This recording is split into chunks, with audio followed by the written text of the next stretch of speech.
First, we've got population. Now, the world today has 6.8 billion people. That's headed up to about 9 billion. Now, if we do a really great job on new vaccines, healthcare, reproductive health services, we could lower that by perhaps 10 or 15%. So in the next 5 to 10 years, for the next pandemic, we'll solve all those problems. You say the next pandemic, there will be another pandemic. Absolutely. We don't know when. You know, the risk per year, 2%, 3%.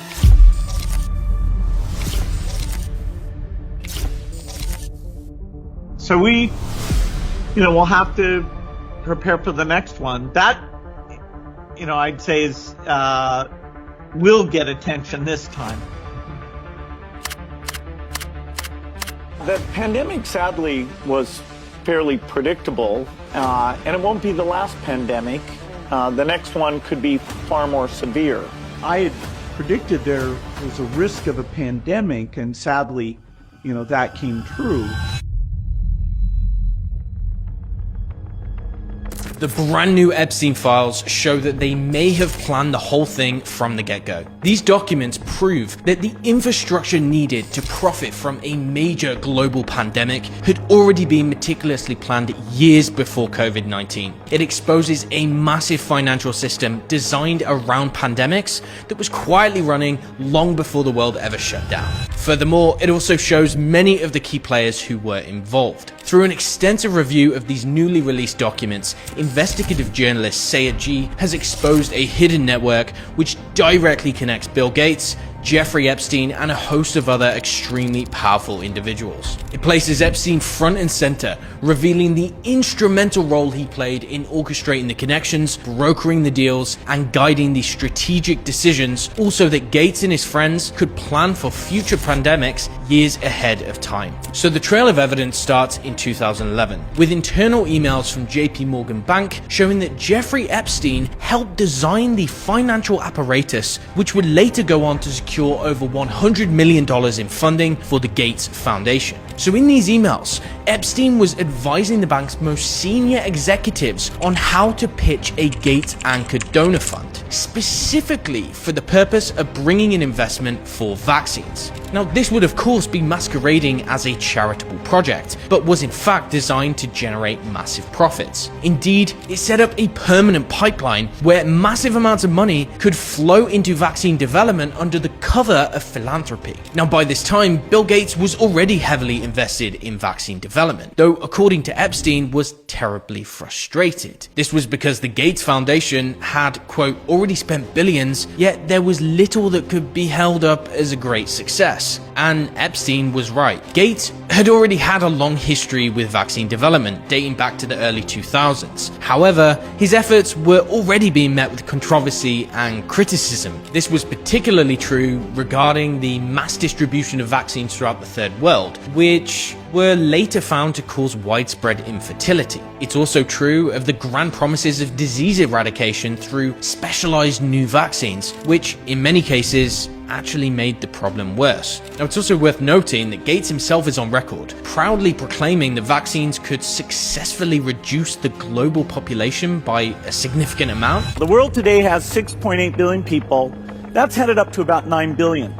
Now, if we do a really great job on new vaccines, healthcare, reproductive health services, we could lower that by perhaps 10 or 15%. And indeed, it's phrases like this which really make you wonder about his intentions. But when we fast forward just 2 years into the future, this vaccine funding project that him and Epstein were colluding on would finally materialize. So in 2013, the Gates Foundation went on to create a special investment structure which they called the Global Health Investment Fund. On the face of it, it allowed private investors to inject money into drug and vaccine development for the stated purpose of improving global health. In return, investors would bring in steady returns between 5 and 7%. Nothing too strange there. However, the key difference and what made this unusual was that these investors were offered a 60% guarantee of principal. And what does that mean? It means that private investors would only be risking a maximum of 40% of their original investment if things didn't go well. well, of course. The other 60% loss, well, that would be covered by the Gates Foundation and its partners, using philanthropic and public money. Now, in plain words, private investors got to keep most of the profits if things went well, but they were mostly protected from the biggest risks by charity and taxpayer-backed money. And why is this significant?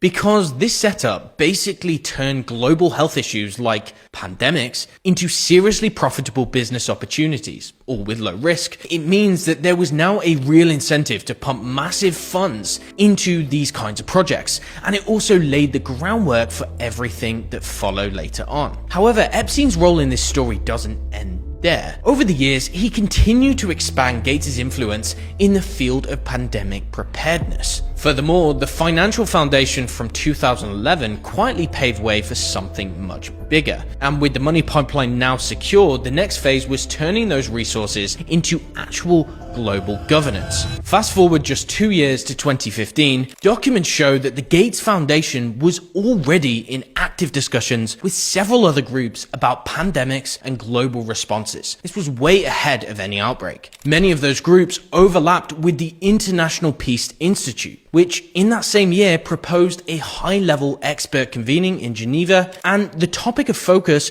was how to most effectively address and prevent pandemics. Now, although the Gates Foundation publicly declined to fund the event, it went ahead anyway and was hosted by its president, Rod Larson. This meeting involved major groups like the Director General of the World Health Organization, the World Bank, MSF International President, and senior UN and global health officials. Now, it's worth noting that this guy Larson already knew Gates personally. In fact, he'd been dining with him at Jeffrey Epstein's residence just 2 years prior. And so therefore, it's highly possible that they were at least somewhat ideologically aligned by that point. And even after the funding refusal, Epstein managed to keep the personal channel with Larson open. He did this by forwarding Gates' article on pandemic preparedness. And so what this basically shows is that Epstein was acting as a sort of back-channel intermediary. He was trying to spread Gates' influence and help align ideas on pandemics across many different institutions. And so we know that the elite were already aligning on pandemic governance years ahead, but the real shift happened in 2017. This was when the language changed completely. See, in their communications, Epstein and others within Gates' inner circle were now openly discussing pandemics as though they were business opportunities. Pandemics were now treated as a standing category, just like any other investment. Energy, tech,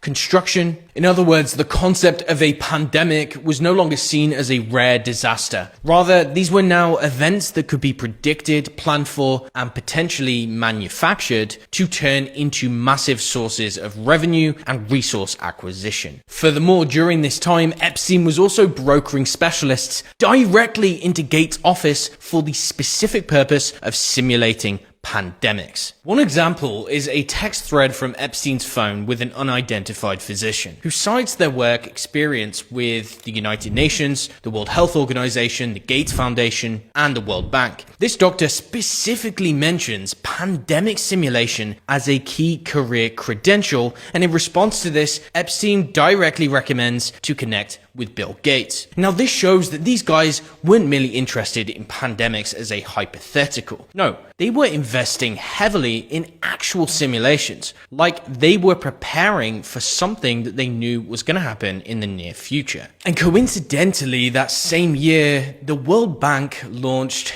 the first ever pandemic emergency financing facility. This was the first of its kind pandemic catastrophe fund, which supplied $320 million in bonds to be sold off to private investors. Of course, it just so happens that coronaviruses were explicitly named as one of the covered risks in those bonds. So the timing here is really quite striking and also very convenient. Now, at the very least, it suggests that these institutions were already planning, at least financially, for a coronavirus-style outbreak, at least 3 years in advance. Now, when you put all of this together, what came next is almost impossible to overlook. In October 2019, just 6 weeks before COVID even appeared, the world saw a full-scale rehearsal, and Event 201 took place. Event 201 was a major pandemic simulation exercise, specifically modeled on a novel coronavirus. It was co-hosted by the Johns Hopkins Center for Health Security, the World Economic Forum, and of course, the Bill and Melinda Gates Foundation.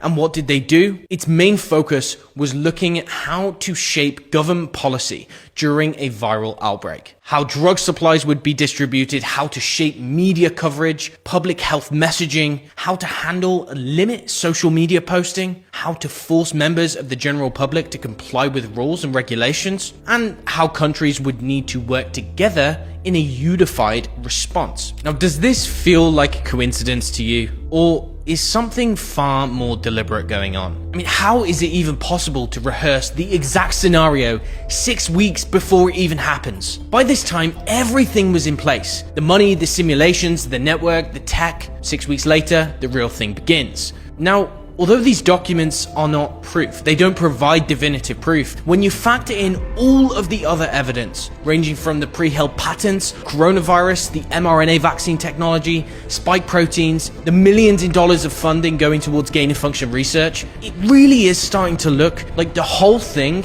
might have been planned from the start. This network had already built the financial tools, the policy blueprints, the pandemic simulations, the vaccine patents, the elite connections needed to respond to and profit from a major global outbreak.